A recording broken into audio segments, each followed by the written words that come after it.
नमस्कार श्रोते हो, तुम्ही ऐकत आहात स्पर्श तुझ्या प्रीतीचा भाग 54. काही दिवस शारदा घरीच थांबणार होती. आधीच ती मेंटली डिस्टर्ब असल्यामुळे तिचं कामामध्ये लक्ष लागत नव्हतं. म्हणून मुग्धाने तिला हा सल्ला दिला होता. शारदाला सध्या आरामाची गरज होती, कारण मनाने ती पूर्णपणे खचून गेली होती. येतो मी, दुपारी घरीच जेवायला येईल. प्रल्हाद शेतावर निघाला होता. तुम्ही कशाला त्रास करून घेता?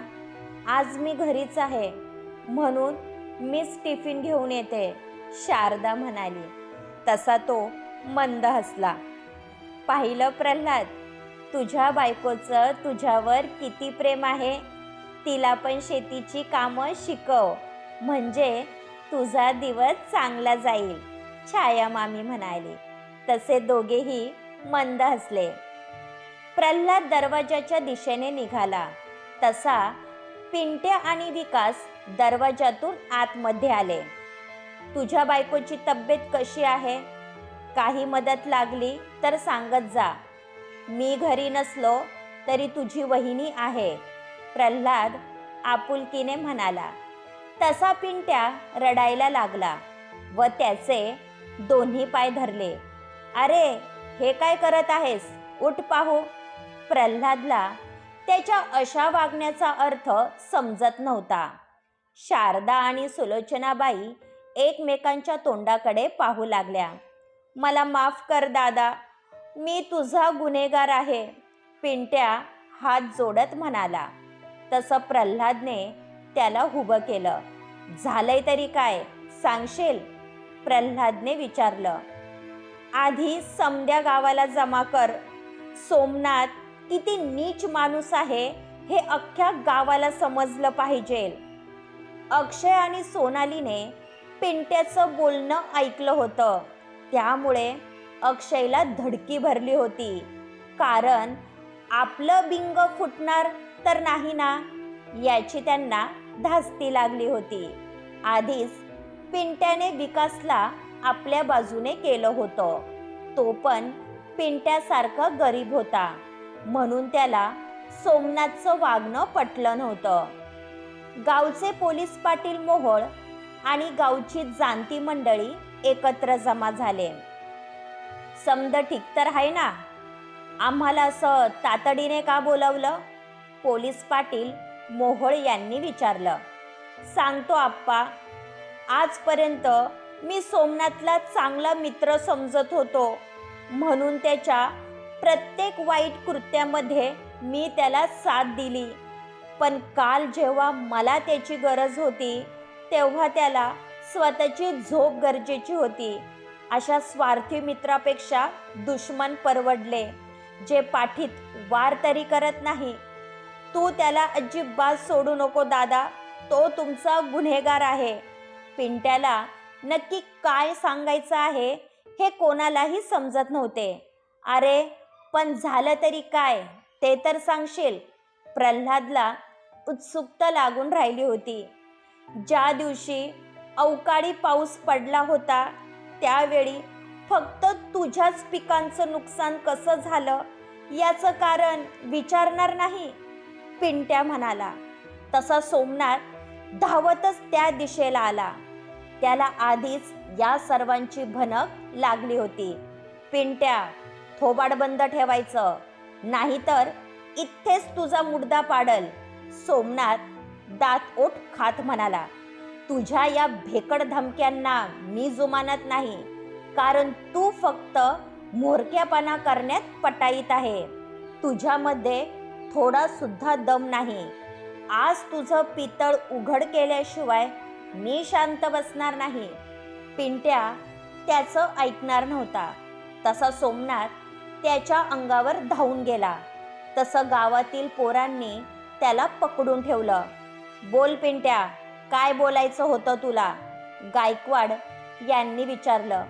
ज्या रात्री अवकाळी पावसाला सुरुवात झाली होती, आम्ही तिघे बाहेरच दारू पीत बसलो होतो.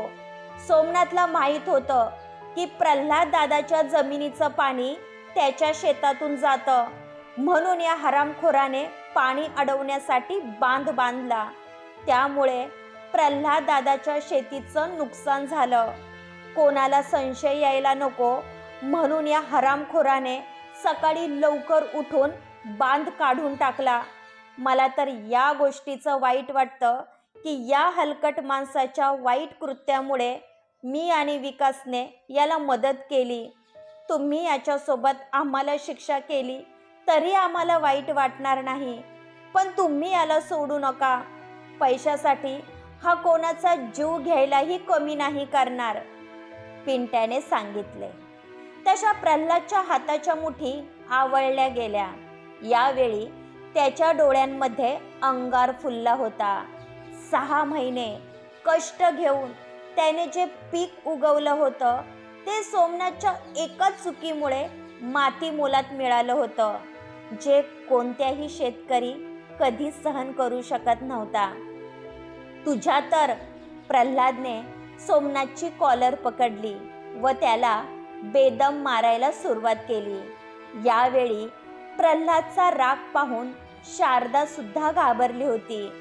तुझा राग माझ्यावर होता ना, तर माझं बरं वाईट करायचं होतं, पण तू माझ्या शेतीची नासाडी केली. अरे, तू स्वतः शेतकऱ्याचा पोरगा आहे, तरी हे सर्व करताना तुझे हात कसे धजले नाही. प्रल्हादचा पारा चांगलाच चढला होता, त्यामुळे गावकरी घाबरले होते. मंदा आणि त्याचे आई वडील तिथे आले. आपल्या नवऱ्याला जी मारहाण होत होती त्याचं मंदाला काहीच वाटलं नव्हतं, कारण तो त्याच लायकीचा होता. पण वंदनाचे डोळे भरून आले होते. तिला आपल्या मुलाची अवस्था पाहावत नव्हती. तुझ्या पोराला थांबव सुले, नाहीतर माझ्या पोराचा जीव जाईल, वंदना हात जोडत म्हणाली. तुझा पोरगा स्वतःच्या कर्माने मरणार आहे. त्याने जी चूक केली आहे त्याची शिक्षा त्याला मिळायलाच हवी. सुलोचनाबाई यांच्या डोळ्यासमोर फक्त प्रल्हादचा रडवेला चेहरा येत होता, म्हणून त्यांनी मध्यस्थी केली नाही. पण आता सोमनाथ मार खाऊन अर्धमेला झाला होता. तसे गावातील पोरांनी प्रल्हादला त्याच्यापासून बाजूला केलं. मी तुला जिवंत सोडणार नाही, प्रल्हाद म्हणाला. शांत व्हा तुम्ही, त्याने केलेल्या चुकीची शिक्षा त्याला मिळणार. तुम्ही कायदा हातात घेऊ नका, शारदा म्हणाली. थांबा वहिनी, मंदा पुढे आली. तसं प्रल्हाद आणि शारदाला वाटलं की ती आपल्या नवऱ्याचा बचाव करण्यासाठी आली आहे. त्यामुळे अक्षय आणि सोनालीला हायसं वाटलं. आणखी एक गोष्ट सांगायची राहून गेली. माझ्या नवऱ्याने केलेल्या चुकीचा पाढा अजून संपला नाही. पैसा, द्वेष, बदला यामध्ये तो आंधळा झाला आहे. तो तुमच्या वाईटावर टपला आहे, त्यामुळे तो कोणत्याही थराला जाऊ शकतो. याने तुमच्या विरोधात बरेच कट कारस्थान रचले आहेत, जे सांगायचे बाकी आहे, मंदा म्हणाली.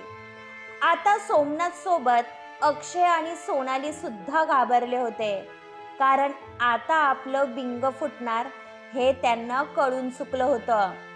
थोबाड बंद ठेव सुनबाई, नाहीतर तुला मी जित्ती सोडणार नाही, वंदना रागात म्हणाली.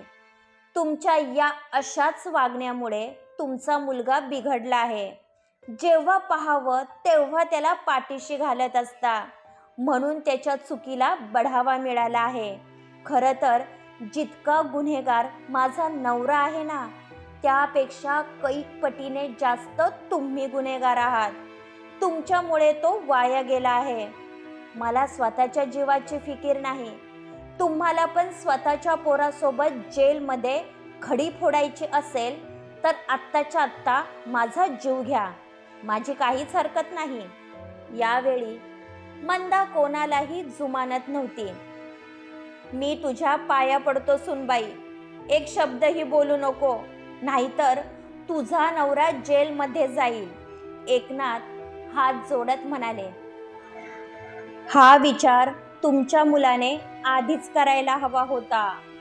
वेळीच त्यांना केलेल्या चुकीची शिक्षा मिळाली नाही तर ते कधी सुधारणार नाही आणि याचा परिणाम आमच्या होणाऱ्या बाळावर होईल, जे मला नको आहे. त्यामुळे मी शांत बसणार नाही, मंदा निर्धाराने म्हणाली. ती काय सांगणार होती यावर सर्वांचं लक्ष लागून राहिलं होतं. तुझं करावं तितकं कौतुक कमी आहे. सत्तेची बाजू घेऊन तू आम्हा सर्वांच्या नजरेत मोठी झाली आहे. तुला जे काही सांगायचं आहे ते निसंकोच सांग. आम्ही तुझ्या पाठीशी आहोत. शारदाने तिला धीर दिला, ज्यामुळे सोमनाथ समजून गेला आपले दिवस भरून आले आहे. कारण मंदा काय सांगणार होती याची त्याला जाणीव झाली होती. त्याने एक नजर अक्षयच्या दिशेने पाहिले तर त्याचा चेहरा भीतीने पांढरा फट्टक पडला होता. त्यामुळे त्याच्या जवळून मदतीची अपेक्षा करणे चुकीचे होते. मंदाने मोठा श्वास घेतला आणि बोलायला सुरुवात केली.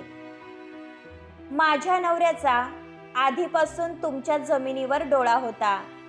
यांना काहीही करून तुमची जमीन विकायची होती, पण प्रल्हाद दादा यासाठी कधीच तयार होणार नाही हे त्यांना माहीत होतं. म्हणून यांनी अक्षय दादाला हाताशी घेतलं. पण मला वाईट या गोष्टीचं वाटतं की अक्षय दादा शिकलेले असून यांच्या नादी लागले आणि जमीन विकण्यासाठी तयार झाले, मंदा म्हणाली.